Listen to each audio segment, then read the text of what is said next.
anything technical nowadays, go to generative AI and make it easier to understand. I mean, we have to get comfortable with the fact that these tools are supplemental to us. They empower us. So at any time I come across something that doesn't make any sense to me, forget Google, go to generative AI, go to Perplexity. It's one of my favorite tools. Go to Perplexity and get output that not only makes sense for you, but refers to the specific source data from which, the source resource from which the data came. Hey everyone, thank you very much for listening to this episode of the Audit Podcast. Whatever platform you're listening on right now, I'm sure there's a subscribe button somewhere, so please hit the subscribe button there. If you're listening through iTunes or Spotify, feel free to go give us that 5-star rating. It only took me about 16 seconds to give myself a 5-star review, and it really helps to get future guests to come on the show, so we'd really appreciate that. Lastly, be sure to check out the show notes and follow us on all our social media channels on Instagram, on LinkedIn, and on TikTok. Also, if interested, please sign up for our weekly newsletter from the Audit Podcast. Thank you all. Have a great one. What is in either your browsing history or your ChatGPT, your Llama, your Claude, whatever your LLM of choice is? And for you, it might even be, well, I use this LLM for this, and this one for this, and this one for this. So which way do you want me to go? But I'll leave it to you. What's in your history there? What have you been looking into as of late? But this might disappoint you a little bit because I don't think it'll involve any AI, or at least not the AI applications, the ChatGPTs of the world. But I'm a hobbyist investor in stocks, and I have a stock portfolio that I keep up with. So I go to cnbc.com way too many times per day. So they're learning about, is there anything new with Amazon or Alphabet, which I own? Is there anything new in terms of AI? What's the latest job reports, CPI number, the economy, inflation? So I like to stay connected to how the economy is heading, how my companies are doing, and how competitors are operating. And I know this won't shock you, which ties to our discussion. There's always at least a few articles about AI every single day. Yeah, it is unavoidable at this point. There was a podcast I listened to. It's not appropriate for children at all, so I do not recommend listening to it. And please, if you've never listened to it and you listen to it, please don't judge me because it's very crude humor, but it's called Two Bears, One Cave. It's just two comedians who talk unfiltered, I will add. And it was either today's or last week's episode, but I was listening to it today, and the host, one of the hosts got on. He was like, "Did you know you could do this with ChatGPT?" Or like, "I didn't know AI could do this." And so like, it's still, even in this world of like these two comedians who just had this buddy podcast and just they go talk about whatever pops in their brain, that was one of the topics of conversation. So it is everywhere. It's a hot topic. It's hard to ignore it. Other question real quick. How do you feel about emojis in emails? Are you for them or against them? Oh, this is an interesting question. So the answer is it depends. How's that? I am 100% for them if you know the audience and the generation of the audience. If you don't know the receiver, then I avoid them like the plague. But if you have a connection already, absolutely, go to town. Yeah. Somebody pointed out recently that because you mentioned the generations, there's some things that an emoji means that I don't know that's what it means, and so they're like, let's stick with like a generic smiley face, sad face, and that's about it. Anything else, I feel like, what does that really mean to the other generation? So, all right, you have to know your audience, and although this is not an emoji issue, but I remember years ago, somebody that I worked with would email me in all caps, and my reaction was, all caps means yelling, right? I called him. I was like, "Hey, is everything okay?" That's just, he was an older gentleman, so that's how he chose to write his email. So, yeah, depends on the audience. Yeah, I still judge people who do two space bars after a period or a exclamation point or something. As in, if they don't have the two spaces, they're in the naughty list. What do you mean? What's the judgment? So, like that's how it was taught to older generation: is you hit period, you type your sentence, you hit period, and then you space bar 2 times. And I don't know where that came from, but that is a generational thing. I think a lot of people have kind of gotten out of it, but I know I worked with somebody and it was always the 2 space bar after the period. It just drove me nuts for whatever reason. So, all right, let's get to the topics at hand. So we're talking responsible AI governance overall as the topic. And just to kind of set it up from my perspective and then to get yours, And the main reason I'm doing this, and I think the audience knows, usually I just kind of ask questions, give a sentence or two, and that's it. I try not to do a lot of talking. That's why we have folks like yourself on. But we're working with a group, internal audit group, and they said, we want AI governance review. We have some stuff in place, but we really need to like bolster this thing up. And you can't make it bulletproof, but bolster it up. And so we had the kickoff for that recently. Hats off to Roberto, if you're listening. And the CAE, I said, hey, I want you to kind of introduce this to the rest of the stakeholders and say why you want it, why we are having this project. It means a lot more coming from you than it does from, a third party, me and the third party. And I thought he said it really well. It's not hey, we're in audit and we want to have this AI governance process in place to mitigate risks. Of course, that's a big piece of it, but he spoke more to the opportunity and said, if a new AI solution comes out, we want to be in a position to where we can implement it relatively quickly without having to go through, should we, could we, and just have a framework to follow so that they basically create a competitive advantage for themselves. And I thought that was such a well understood perspective of AI governance, and that, especially from the audit side where we talk about risk all the time, but more so, we want this in place so that we can take advantage of the opportunities when they get here. Because if you think about even, and Julio, I'm sure you've heard these stories also, like when ChatGPT really hit and companies just went, nope, block it, 100%, we're not going to touch it.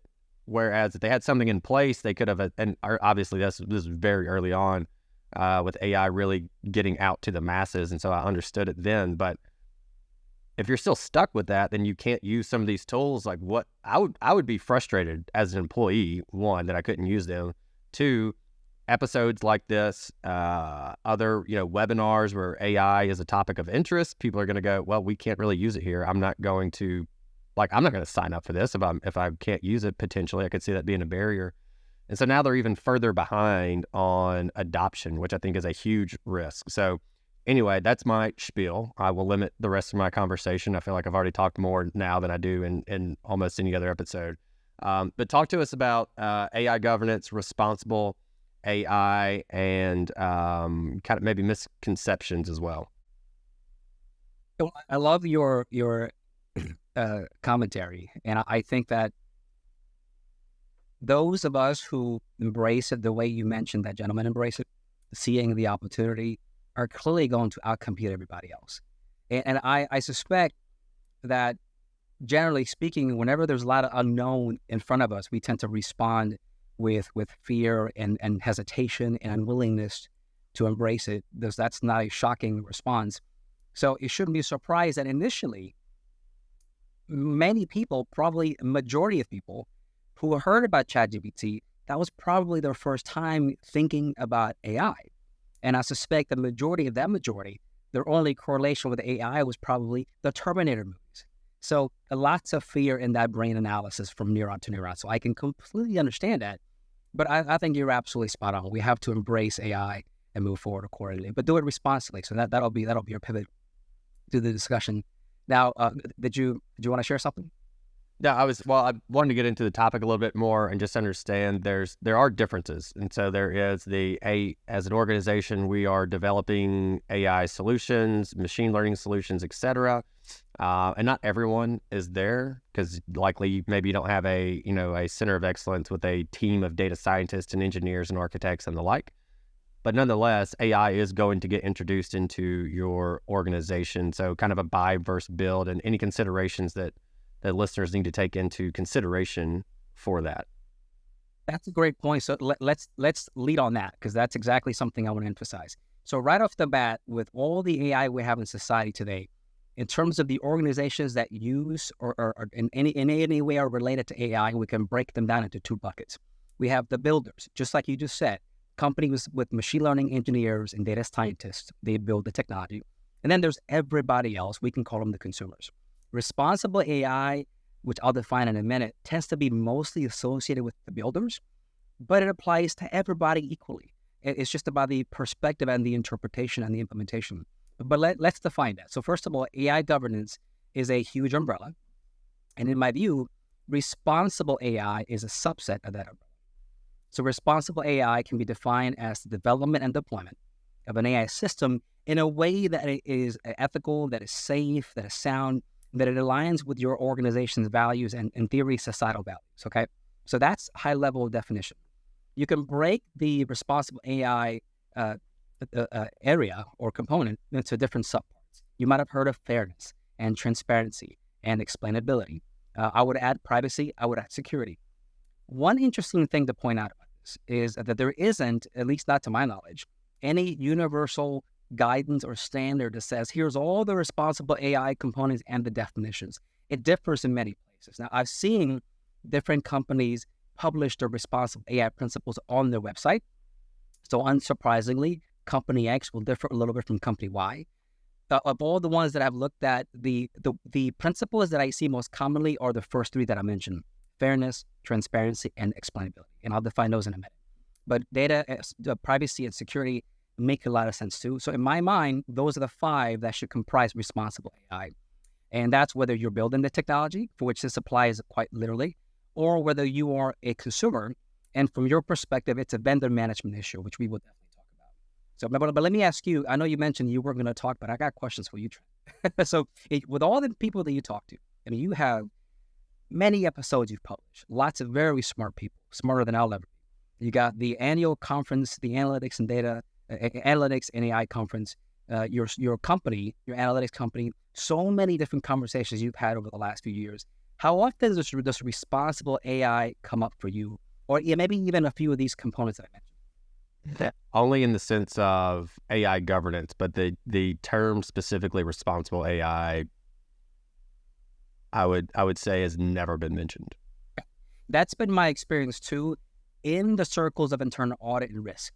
Now, in the circles of AI, I hear it all the time. Mm-hmm. So this is why I think it's important to talk about it within our own people, within our own audit and risk community. So if you're the builder, that's absolutely relevant for you.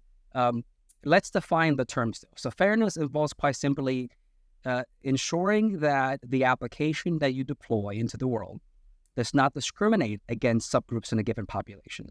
In the world of banking, we have something called a prohibited basis group. These are groups of folks that we are legally not allowed to discriminate against in any way, shape, or form. Banks can discriminate on the basis of credit score. That's accepted. But gender, ethnicity, race, age, of course not. That's unacceptable, intentionally or unintentionally. So whenever you hear the term bias, that involves fairness. Fairness is about managing bias risk with any particular system. With transparency, it's about documentation and disclosure. So the people that build these technologies need to document the model. It's called a model card. There's also a data card. They have to document the things about the information pertaining to the data, testing procedures, the model, the algorithm, weights, and all these different pieces and puzzles of an AI model.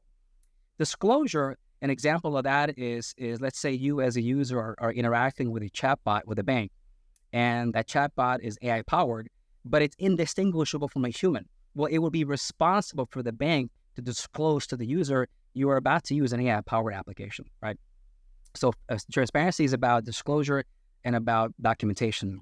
Explainability is an interesting one, and it's a tricky one, and people are working on solving this problem. Explainability involves understanding how the model got to the outcome that it achieved, the prediction that it made. Yeah, it's a tough issue, and it's people are continuing to work on it because society is using very complex models, and that's when it becomes a bigger issue.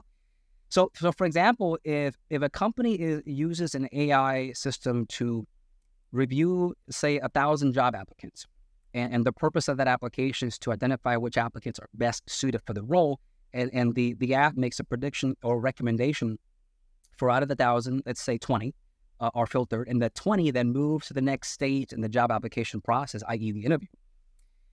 Well, what if that 20 is mostly men? And out of that men, it's mostly white men. Maybe they are the most qualified, or maybe that model is possibly dealing with some bias issues. But if the model is overly complex, it may be difficult to tell how the logic, if you will, inside of that model that led to that particular outcome. So that is a challenge to exactly just like you said, it's a challenge that's relevant today. People are working on it. I know that researchers, folks that are in university researching AI, ML, data science, they're working on this specific problem for sure. But it's important for us to know on the audit side what companies are doing today to try to manage this accordingly, because in my view, this will be helpful for those of us that are consumers. And the reason this is important is because I believe, this has been my stance for a long time, if you are evaluating risks and controls, you are going to be more effective as it relates to technology. You're going to be more effective if you have some reasonable reasonable understanding of the underlying technology. I'm not saying we should be PhDs in machine learning at all, but having some basic understanding of how people are developing these applications and what they do to manage risks as a part of that life cycle, that can be an asset to us from a vendor management perspective. Now, one thing I want to do is, it's not obvious to anybody listening or watching, but we have ChatGPT that's about to help on demand whenever we need it. And if you pay the $20 a month with OpenAI, you get access to the advanced voice feature, which is amazing. It's even more human-like than the free version. So it's up to you to pay. But I want to bring ChatGPT in the loop, and I want to ask you some questions. So bear with me here, okay? And if you cannot hear me, let me know. Hey, Chat. So I need your help. Within the context of responsible AI, which in my opinion is comprised of the following 5 components: transparency, fairness, explainability, privacy, and security. I want you to tell me, which of those components do you believe is the most critical in the short term and the most critical over the long term? And by long term, I define that as more than 10 years, and give me your answer in less than 30 seconds. In the short term, transparency is the most critical. It builds trust and accountability. Over the long term, fairness becomes paramount, as it ensures AI systems benefit all parts of society equitably. Balancing these components is key to responsible AI development. Thank you, Yeah. Chad. Oh, that was 30 seconds. I love it. Yeah. So fairness and transparency. So everything it just said, I find interesting, and it sounds reasonable. Now, I say that to you because in the back of my mind, I know there's some proportion of with the output that was just given to us, that's a hallucination. Maybe it's less than 1%, maybe it's 1%, I don't know. But this is where I come in as a human and say, I'm going to override the AI system. And I agree with transparency being critical right now. But in my mind, I would think fairness is more critical right now because we are just now getting started with regulatory and legal compliance of AI. We're in the beginning stages of this. And I can imagine, based on all that I've learned so far, there will be a more compliance risk with fairness than with transparency. That's my own informed guess. Now, over the longer run, my gut tells me that security will probably overtake all the others. Because I can see fairness and transparency and explainability solved, because these are solvable problems. But with security, though, Trent, as you know, because we've talked about security before, security as a landscape is always evolving. The bad guys are always evolving. The attacks are always evolving. So I can see security, say, take 5 years from now, for sure 10, being a much critical issue with regard to AI than all the others. There's a couple things I want to make sure you clarify for the audience who maybe they've been avoiding AI for whatever reason, maybe similar to what we talked about before, and that they're not really able to use it, but for whatever reason, like this is maybe their first kind of introduction to it to a degree. One, you mentioned hallucinations. So if you could spend 30 seconds, or maybe you can ask Chat to spend 30 seconds to explain hallucinations, I think that might be helpful for some. There's artificial general intelligence, which is hypothetical and is about AI that can handle a broad range of tasks. And then there's narrow AI, which is AI that can handle a somewhat narrow, defined range of tasks. And narrow AI is what we have in society today. And that narrow AI can be divided into 2 reasonable groups: predictive AI and generative AI. With predictive, these are the tools that we may not realize it, but we use them on a regular basis. So whenever you use Google Maps, that's predictive AI. Whenever you go to Netflix and you see movie recommendations, that's predictive AI. But we are all now familiar with ChatGPT, which falls under the other category of generative AI. And that's the type of AI that creates content, that is text, images, video, audio, you name it. And as you guys know, there's many different kinds of Gen AI tools. There's Copilot with Microsoft. There is Claude with Anthropic. Meta, which runs Facebook, has their own large language model called Llama. It's open source, meaning it's publicly accessible. So that's an important distinction, generative versus predictive. So the hallucination commentary applies to generative AI. So whenever you use, we'll go with Copilot. Whenever you use Copilot and prompt it to create content for you, let's say you want to create an audit program in any particular area, there is a good chance, but a small chance, and a small proportion of that output is going to be completely made up in the sense that it may not be factual. So if you're asking for factual output whenever you prompt a generative AI tool, there's a chance that a portion of that will be incorrect. And I'll give you a specific example. When ChatGPT 3.5 was released, I did a talk a few months after, and I prompted it to create a bio of me. And it said that I have a CPA, which I don't. And it said that I got my undergrad from the University of Puerto Rico, which I didn't, although that would have been really cool. But most of everything else was correct. So for anybody using these tools, you have to be a little professionally skeptical, always double check the information if you're making official decisions with it, but also know that the trend so far is that over time, they get better at having less and less hallucinations.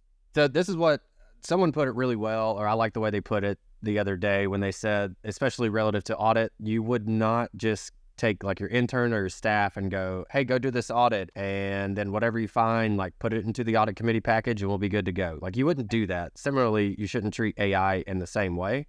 So think of it as a staff or even an intern and go, whatever it gives me, I need to review it to make sure that it does align with, the way we do things around here, or the hallucination is taken into consideration during the review, basically. So don't think of it as ChatGPT is this PhD, auditor. Basically, think, okay, we're basically working with an intern here, and we need to review it as such. Okay, that's a great point. So I appreciate that. No, I totally agree with you, because we have to just like we would leverage our folks responsibly by guiding them, giving them proper instructions, providing them good resources like training, guidance. It's almost the same with ChatGPT and other applications.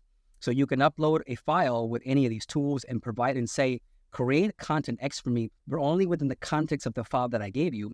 That's almost similar to saying to your employee, go to this IT audit seminar, and when you come back, you can begin doing the IT audit, right? You're giving them a source of data on which to train and then take further action.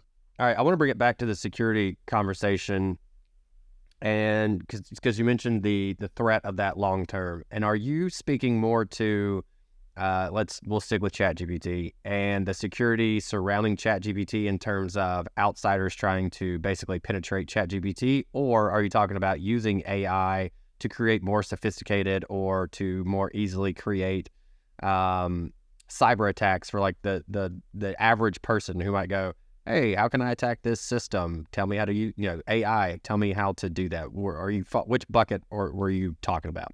All of them.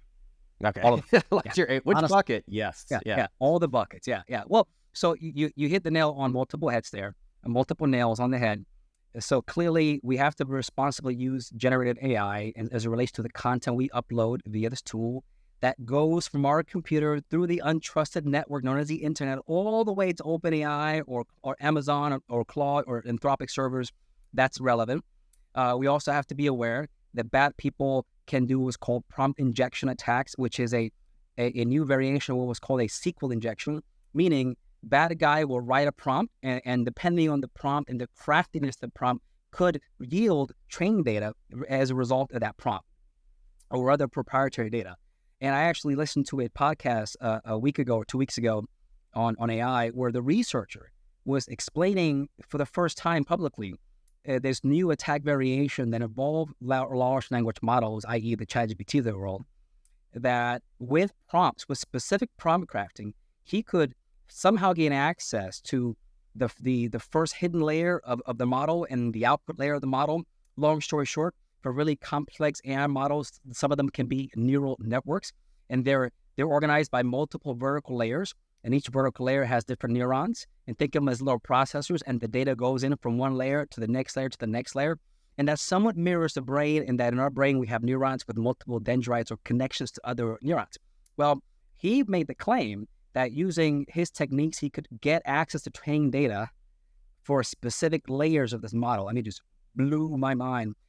To our point, good people and bad people are going to evolve their techniques and learn about new ways to compromise these systems.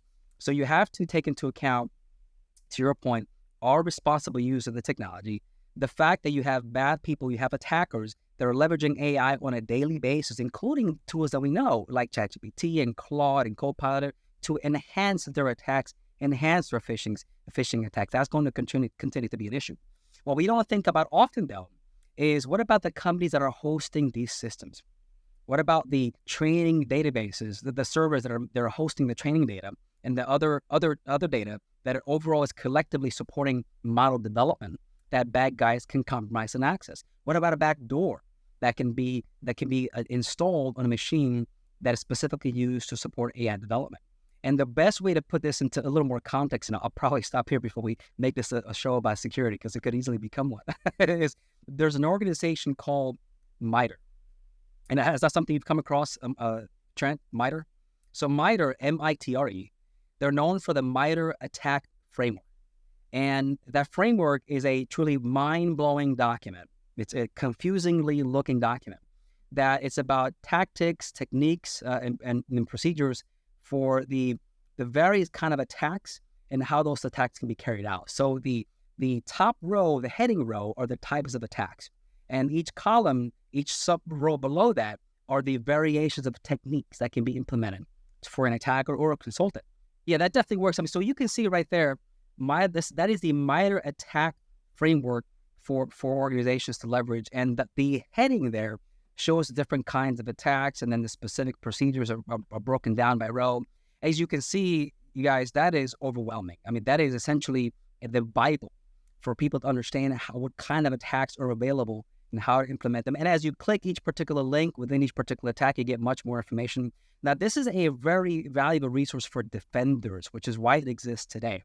But it also provides the reader an idea, a visualization for how challenging it can be to manage cybersecurity risk. Well, there is an equivalent variation of this for AI specifically called the Atlas framework. And if you view that, it would be about half the size of this here. But I think invariably over time, it'll grow in size, it'll grow in number of techniques. And what a lot of us think about security and AI, we tend to think of two things. We think about applying inappropriate prompts into any Gen AI tool, and we think about bad guys using Gen AI inappropriately. But the truth is there's so much more than that. Now, in all fairness, a lot of the attacks that you see in the Atlas framework are sort of copy and paste from the original master MITRE attack framework, just repurposed for AI. But it's important for us to realize that just like today, ransomware, for example, is one of the greatest issues that people are facing from a cybersecurity perspective. It's not getting any easier. And there's a basic reason for that. I mean, I say basic, there's a fundamental reason that companies are just not mature enough from a cybersecurity perspective. And you can ask why that it is. That's a complicated discussion for another day.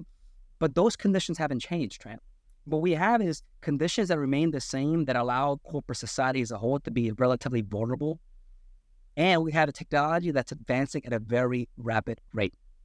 So 3, 4, 5 years from now, not only will we have more AI in adoption, but we will have more autonomous AI in adoption. In a little bit, we might talk about agents that are becoming a thing now. So the capabilities for AI are clearly growing at a rate that we can't fathom, and the conditions for security vulnerabilities remain the same. So I feel like that's a very dangerous mix. So we have to be as proactive as possible at making security, top 3 in our list of issues. I think one reason I like having you come on is you make the segue super easy because you just mentioned agents. And so now we can segue into basically emerging trends and the future. What a pro. All right. So, and this was, I believe, yesterday, Microsoft came out kind of with their agent announcement. And so I think it's starting to gain more traction. I think that fundamentally or foundationally, rather, that's where a lot of folks are going to kind of start with this is with Copilot because you're in Microsoft environment and it's like, let's just go get the license and then we'll start figuring things out.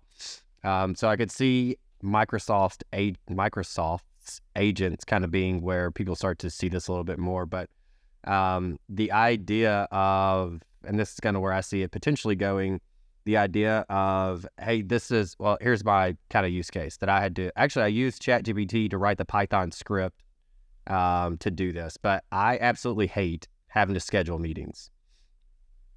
Mostly because I have to go, okay, historically I go pull up my calendar on one screen, have the email on the other one. All right, 10:23. I'm available from 9 to 10, and then again from 10:30 to 11, and then again, and then have to do that multiple days so that to eliminate the amount of emails.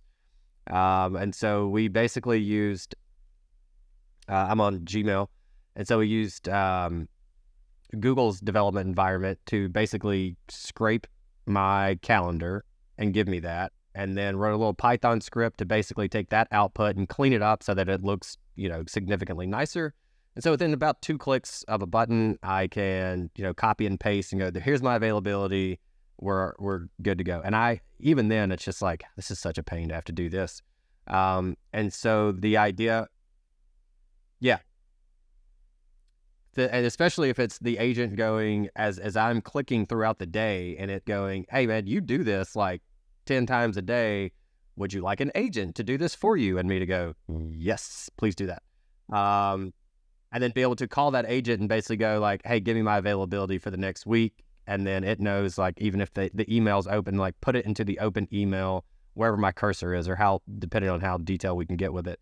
But basically for it to be able to track our day-to-day, especially the mundane things that we do, and it recommend, hey, do you want me to automate that thing for you? Yes, cool, let me do that for you. So that's kind of where agents, I see them as of maybe within the next 12, who knows? Like, who knows what we predict, especially with this stuff, the timeline anyway. It always seems to happen sooner than I would have ever imagined, but that's where I see it. I know Gartner came out recently with their kind of like 2025 trends. If you're not subscribed to Gartner and if nothing else, their trends in AI or analytics or any security, even following those is extremely helpful to kind of keep your finger on the pulse of what's going on. But they said, hey, number one AI topic you're going to be hearing about in 2025, agents. So with that said, that's my spiel on agents. I want to give the floor back to you, though.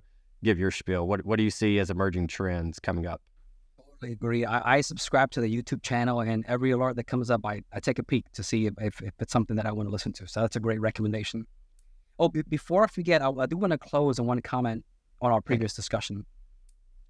Since the majority of us are consumers, meaning we don't build the technology, take these responsible AI principles and make sure that they are incorporated into your vendor management due diligence process. So whatever you request of your vendor, make sure that you expect of them to abide by their responsible AI principles, best practice frameworks. So that's the key benefit from our end as consumers. Apply that to the vendor management process. So I wanted to throw that out there before I forget. I think that's if there's no other takeaway today for people, I think that one is actionable. It's, audit. Go take a look at what it takes to onboard a vendor, and then go talk to your TPRM or your vendor onboarding team. Consider opening up a separate audit for exactly what you just mentioned, Julio. I think that's fantastic. All right. Vendor management audits should ensure that the program is adapting to the landscape. So so keep that in mind. So I love this discussion. And before we talk about agents, let me bring something up. You mentioned Gartner had a prediction for 2025, and unsurprisingly, lots of people have predictions for lots of things. And I've seen several of the AI builders like Inflection and Anthropic, and of course OpenAI and Microsoft. They have their own predictions about where we're heading over the next 5-10 years and so on.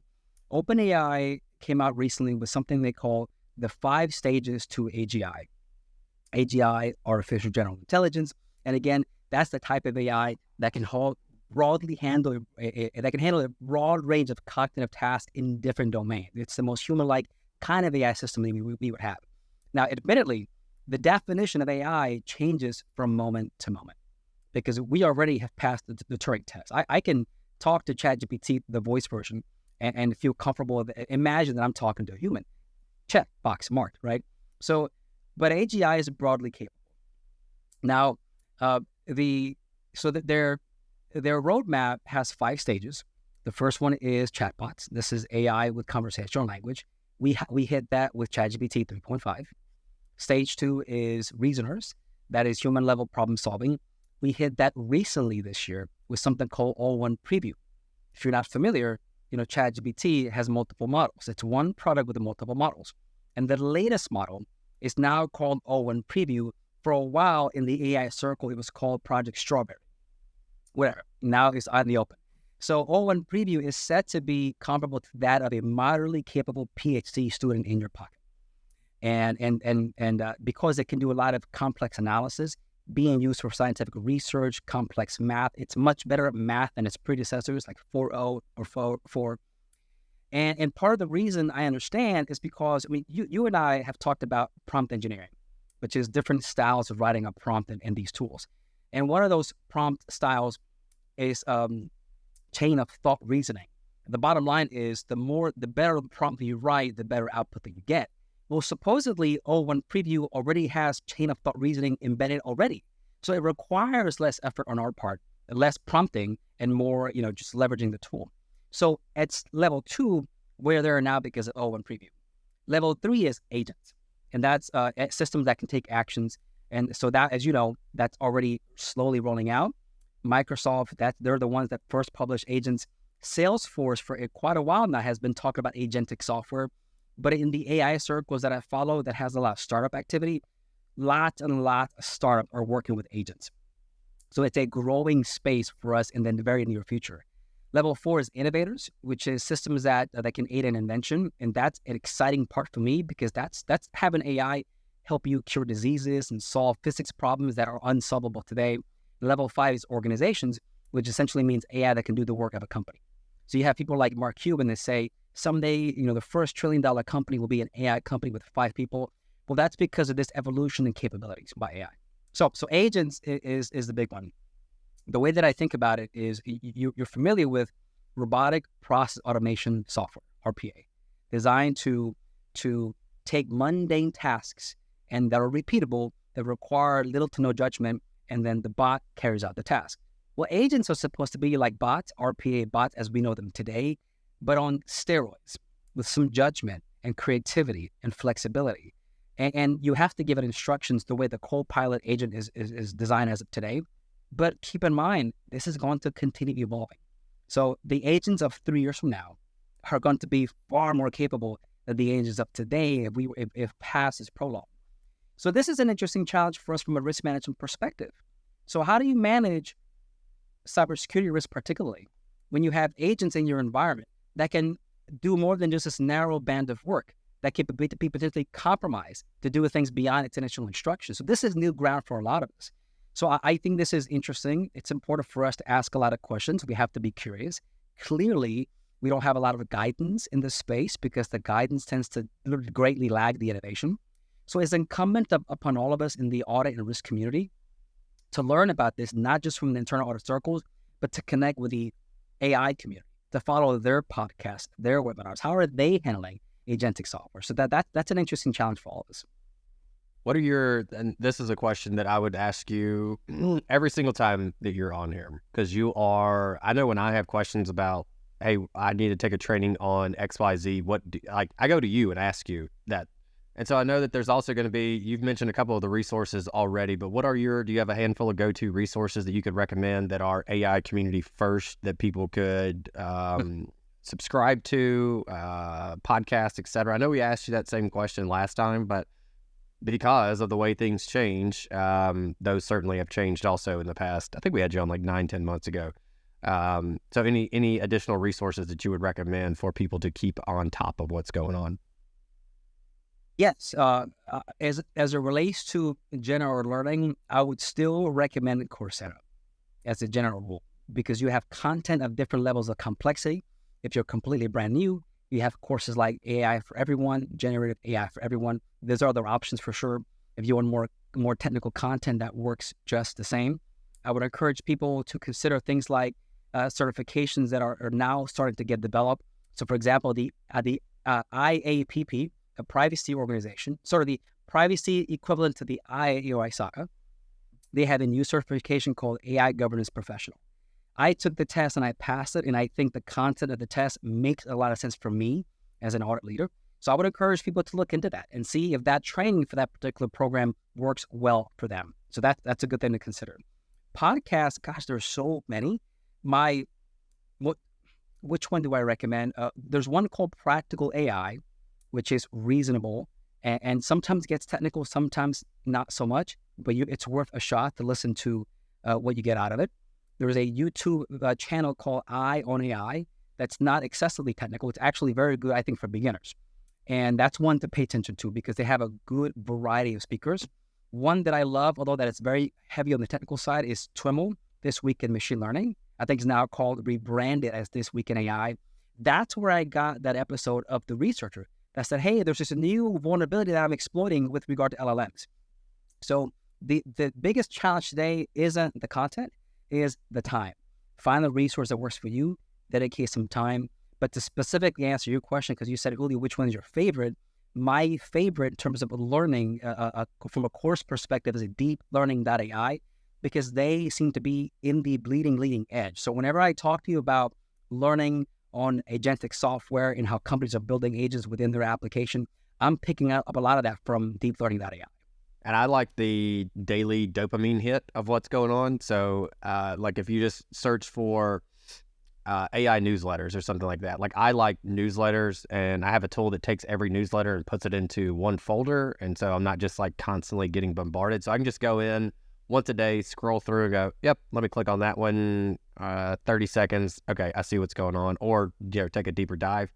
And then the other thing, and I think it's just because there are so many podcasts and resources that there's almost this FOMO of picking the right one. And so largely what I'll do, especially with podcasts, is just say, hey, Alexa, play a podcast on AI. And it, for the most part, I don't know how it determines which one, but we'll say randomly. Although I feel like in talking to you, we could go, well, technically it's not random because of X, Y, Z, and that's not how computers work, and you can't really randomize something. So it's random enough, though. It's random enough that if I say play an AI podcast, it just pulls something up. I listen to that while I'm eating lunch or something like that. So I found those to be extremely helpful for me in the way kind of my brain works. That's how I like to do it, but I'm glad to get your thoughts also. With that said, because I'm glad you mentioned the newsletter. So I would recommend you guys subscribe to the Neuron.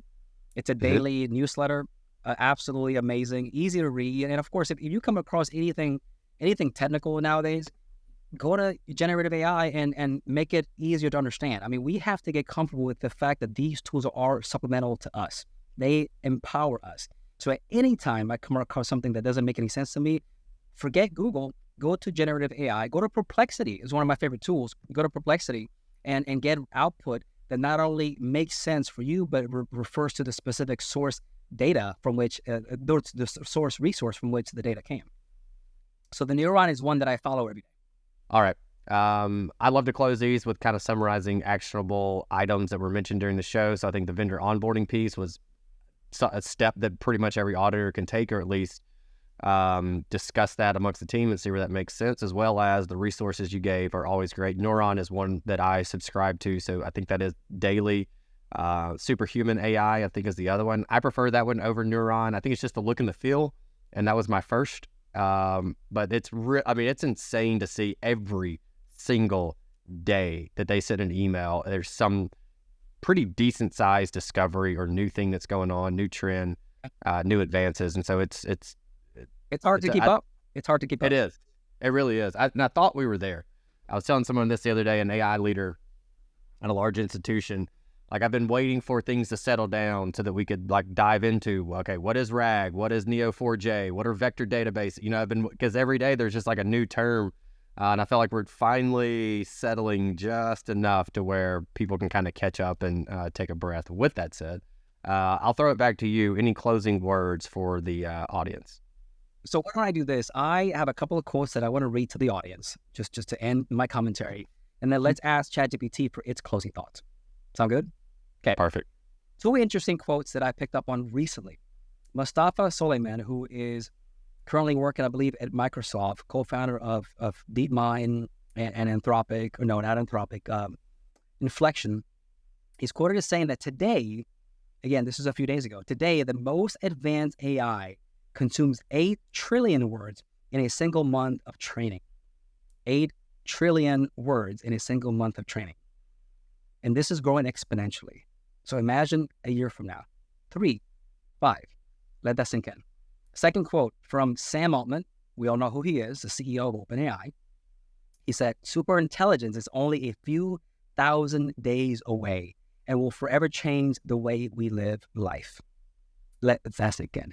So this is why I tell everybody, it is absolutely top priority to make this intentional, upskill in AI, grow your abilities, learn the techniques, learn the tools so that you can be relevant, because it's going to hit us faster than we realize. And I say this to you not as just as a guy who is an audit and risk professional. I say this to you as an investor. My literal money is betting on this, on the upside. So I see this coming our way. So it's important that we be prepared and be relevant by embracing the tech in a responsible way. So close, let's leverage ChatGPT. And hey, Chat. Hey, you are part of a podcast recording, and it's called the Audit Podcast. The audience is comprised of internal auditors, risk managers, business leaders, and anybody with curiosity. And at the end of each episode, the host always asks the guest for advice that you would leave with the audience. So I want you to give advice to the audience, but I want your advice to be within the context of the future of AI. Can you do that for me? Absolutely. Here's my advice. Stay curious and adaptable. AI is reshaping our world, and to thrive, we must understand its impact on our industries and roles. Embrace lifelong learning and be proactive in AI responsibly in your work. This way, you'll not only keep up, but also help shape the future. Hey everyone, thank you very much for listening to this episode of the Audit Podcast. Whatever platform you're listening on right now, I'm sure there's a subscribe button somewhere, so please hit the subscribe button there. If you're listening through iTunes or Spotify, feel free to go give us that 5-star rating. It only took me about 16 seconds to give myself a 5-star review, and it really helps to get future guests to come on the show, so we'd really appreciate that. Lastly, be sure to check out the show notes and follow us on all our social media channels on Instagram, on LinkedIn, and on TikTok. Also, if interested, please sign up for our weekly newsletter from the Audit Podcast. Thank you all. Have a great one.